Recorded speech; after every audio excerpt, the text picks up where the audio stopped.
my family wanted to merge our weddings. He's Spanish and I'm Polish. We met almost 5 years ago in London during pandemic when we were working in hospitality, and nobody warned us what a roller coaster it is going to be.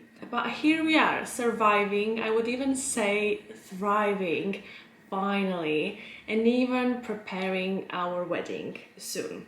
So it is possible, but it's definitely challenging. Nobody tells you about all the cultural differences and how many clashes we will go through, because we both have strong characters, and as we know, Spanish people can be temperamental. So let me share with you a little bit of our story and the dynamic, what was happening at the beginning and throughout, and what we made right now to make it work with our relationship and with our cultural differences. For anyone new here, I'm Justina. I'm occupational psychologist and certified coach, and I love optimization and fulfillment at work, but also in my personal life and in everyone's life. So aren't we all looking for fulfillment and satisfaction? I was drawn to my fiance because he felt different. You know, this is like a classic pattern, because I'm organized,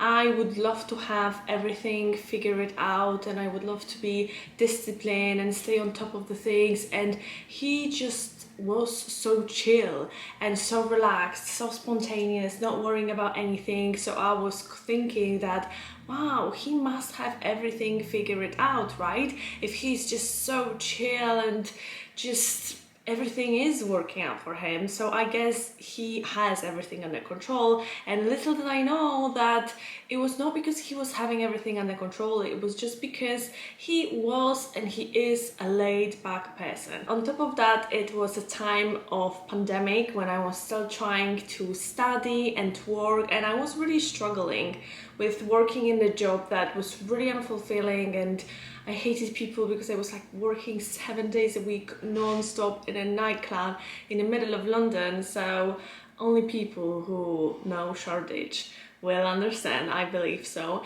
And he was just different. He was relaxed, he had his own business, he was a remote worker, he didn't follow any rules. He felt like deadlines are flexible. And it was, to be honest, fascinating. It was shocking to me, the good girl that is following rules all the time, but also refreshing, like, oh wow, really, like a little bad boy, but not really that way, because he doesn't see them as rules. It's just that he likes to negotiate and basically challenge the status quo. And he had this positive energy, not only not rushing and enjoying the moment, being outside for hours and enjoying a meal and, you know, just soaking up the present moment. But also he had this positive energy that he was really nice to people, and he was smiling, he was always like, yeah, sure, and he didn't mind anything at all. And it felt like he is so content with life, and at that moment I really hated my life, and I felt that being nice and positive costed me double. And he told me that it takes the same energy to be negative or positive, so wouldn't it be better if I would be positive, because then the life would be easier for me? And I really didn't understand that at that time, because for me, being nice and being energetic and just spreading positive energy did cost me double at the time, because it was the habit that I haven't learned yet. But let's start from basics. He is temperamental and I am stubborn. He's stubborn too. That just caused us so many clashes in the past, because I have a strong personality, and if I believe in something, I want to protect it, and he does the same. It of course makes sense. If you believe in it, if you live by it, you feel it deeply in your heart, and if somebody challenges it, then you want to protect it. But in Polish culture, I think it's more common when the woman is more stubborn and she has the last word, and the guys will just say like, oh, this is how it is, just let her go, you know, like just let her win, or just listen to her, and, you know, happy wife, happy life, and you can just adjust to that. And for him, it is like, no, you shouldn't adjust to women just because it says so, that he feels like he needs to have his voice listened as well. So this was causing us a lot of arguments, because the moment somebody feels like their perspective is in danger or is being challenged, there is this automatic strong reaction from another side, this defensiveness, hostility and aggression. And then of course, what do you do in return? Suddenly the whole conversation turns into such a heated argument because we take it so strongly. Another thing that was really visible in our cultural differences in how we approach life. I am Polish and I really approach life like quite seriously. I put a lot of pressure on myself, I put a lot of discipline on myself, and I want to be organized and on top of the things, and I guarantee you I will put more things on my plate if I feel like I can handle it. And he's the opposite. He is more like, how can I work smarter, not harder? How can I economically do the least amount of effort with maximum reward? But in the moments when I wanted him to take something seriously, he couldn't understand that something is so serious for me because it wasn't serious for him.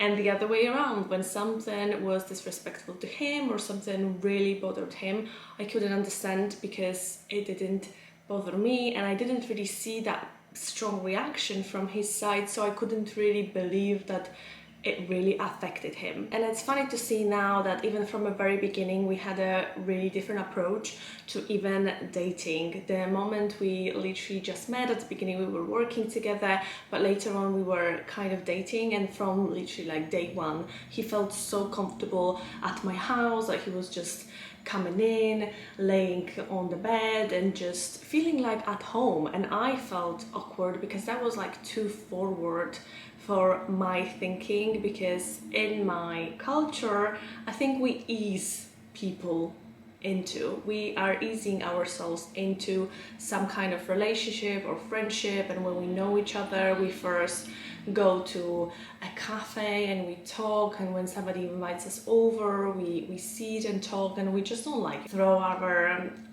shoes here and there and walk in and just make ourselves comfortable. Even when the person says make yourself comfortable, we still, or I still, just be respectful towards another person. But he, from like the day one, he just walked in like he owned the place, and it was very surprising. I wouldn't say it was surprising in a negative way, it was definitely surprising in a positive way. I was like, oh wow, this guy's like, it's so relaxed, like he owns it.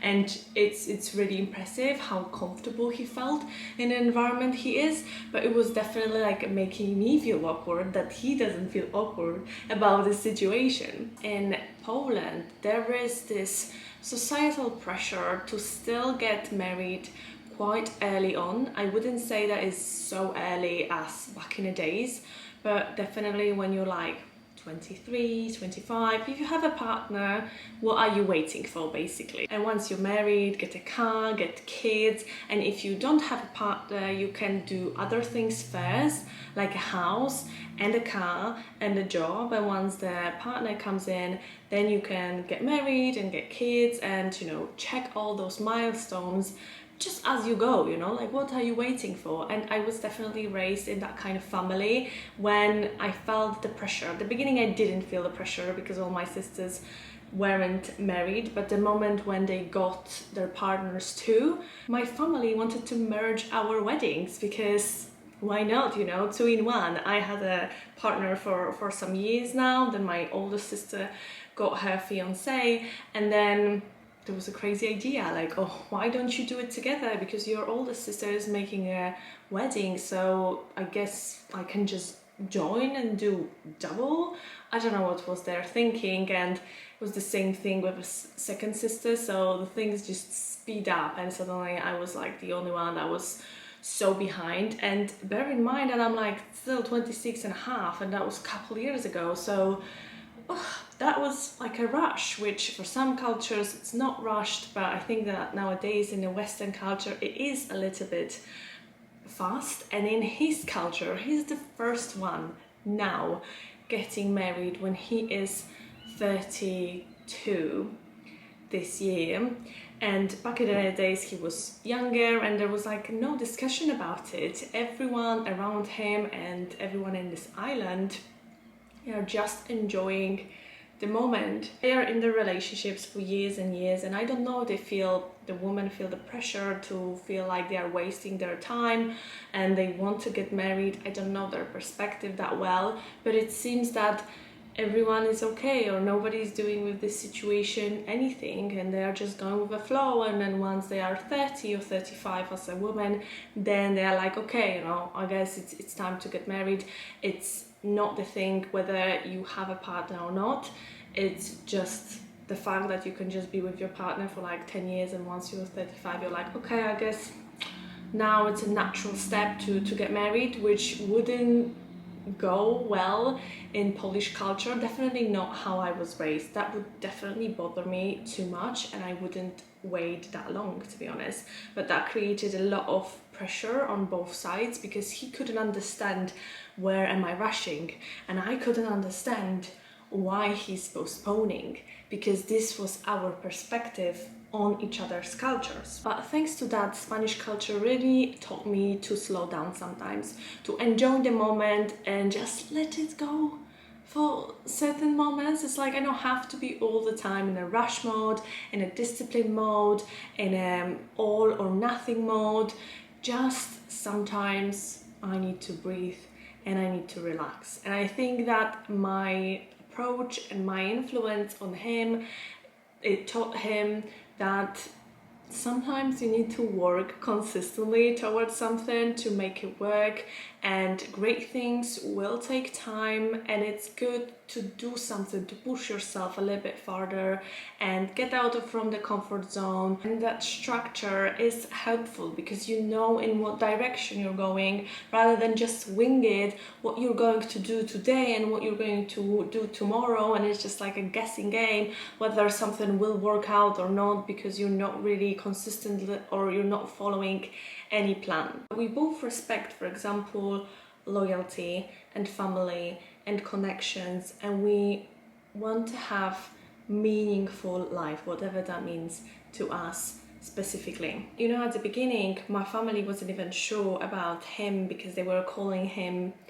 this Spanish guy. There's a lot of stereotypes in Poland that Spanish people are not serious enough, they are partying all the time, they are playboys, they are just not that committed.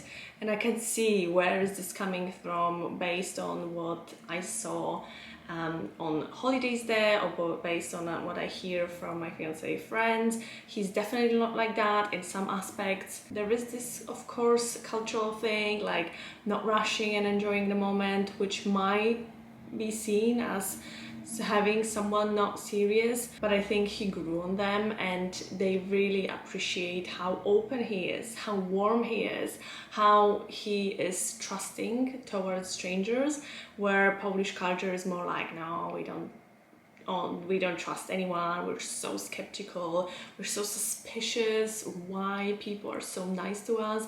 So he taught me, and definitely I hope that he taught my family that as well, that sometimes you can just be kind and open and warm and just not, and playful, I think, on a daily basis, and it's not going to hurt you. For example, now that we live in Poland and during the winter some days it was so cold, he was going out in flip-flops because he wanted to challenge himself, to train himself to do like a little cold plunge but with feet.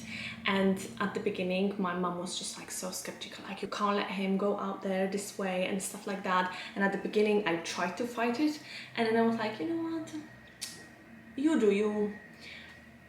I'm not here to tell you, to mother you here and there, you want to wear it, you're going to be hot, you're going to be cold, I don't care. And now this is like a common joke whenever my mom sees him and says, oh wow, you have a jacket, oh wow, you have a normal shoes. And it is like this playfulness that we're laughing at each other, that oh, you have first of all, you have really nice clothes. Second of all, you have the clothes anyway, you just choose not to wear them. And that there is another way of living life, that okay, you don't have to necessarily wear winter shoes, you can just be a little bit more edgy and risky and go in flip-flops when it's snowing. I mean, why not? Cross-cultural relationships aren't easy. At the beginning, we saw our differences really as a challenge, as something that we need to neutralize to make it work. So of course, when we had clashes, we tried to win this fight or this argument, and we tried to take another person on our side. But then we've noticed that we are actually amazingly strong when we're not arguing. We're amazingly strong because of our differences, because I see this perspective and he sees the other perspective. So together we literally look at the world in 360 degrees, because we have totally different perspectives and we have so many differences. But those differences become the challenge when we are arguing. So recognizing that during the arguments we have to and we should respect our differences, because this is what makes us unique, this is what makes us love each other more. During the good times, it shouldn't be the thing that is breaking us during the arguments. So now we are more appreciative of those differences, and we're not trying to persuade one another, but we're trying to acknowledge what is happening, coming with a curiosity, what is happening, why we're doing this, where is this coming from, instead of saying, no, I don't understand it, you better do it my way. With cross-cultural relationships, it's not only the language. Also, language is definitely one thing, and still my best friend is wondering how we are getting married and how we are like creating a new family in another language which is not our native, because we speak English. I mean, my mom now teaches my fiance a little bit of Polish, and he's learning as well in like bakery or wherever he goes, and I try to speak Spanish and try to pick up some words when we are translating it to Polish so that I know the equivalent of Spanish too. But we speak generally in English, and I couldn't understand that question when my best friend asked me that, because for us it is quite normal, and I don't feel like love has any language. It is just a willingness to work it together, and I don't feel like I'm missing something. At the beginning in different relationships, I felt that because I cannot joke in my native language, when I translate things, it's not really like, it doesn't really capture what I want to say. But I guess it was just a lack of vocabulary or lack of other things. There's so many things and more communication than the verbal one, so I don't believe that we are missing anything just because we don't speak our native language. That's definitely not the case anymore. But we have different habits and values and assumptions that can be sometimes challenging. My mom still doesn't understand that Spanish people don't use butter at all, and they use olive oil, which is mind-blowing for her, because Polish people use butter for absolutely everything, always on bread before you put a ham or anything else. And for her, just like pouring an olive oil on bread is like, what do you mean? Like, what do you use butter for?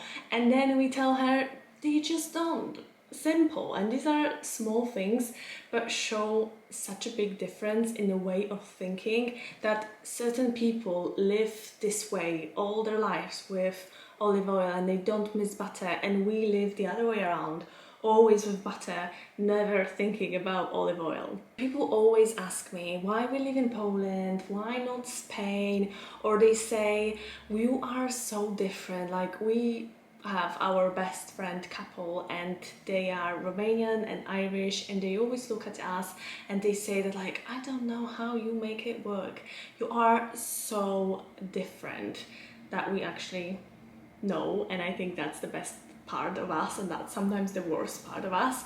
But somehow they say also that we complete each other, and I think it's ultimate truth that we do. So after years of clashes, of like literally struggling for so many years, just because I think we're so stubborn and we didn't want to adapt, we had a lot to realize about ourselves and how human beings' experience is shaped by where they come from, how they were raised, what they believe in, and what their assumptions are, and maybe not have assumptions about another person, but more like adapt and learn about another human being, because this is a totally different human being that you don't have information about, so you want to gather that. You're willing to do that and later on just laugh about it and appreciate it, that this is what makes you stronger and all the differences are a good thing and a bad thing.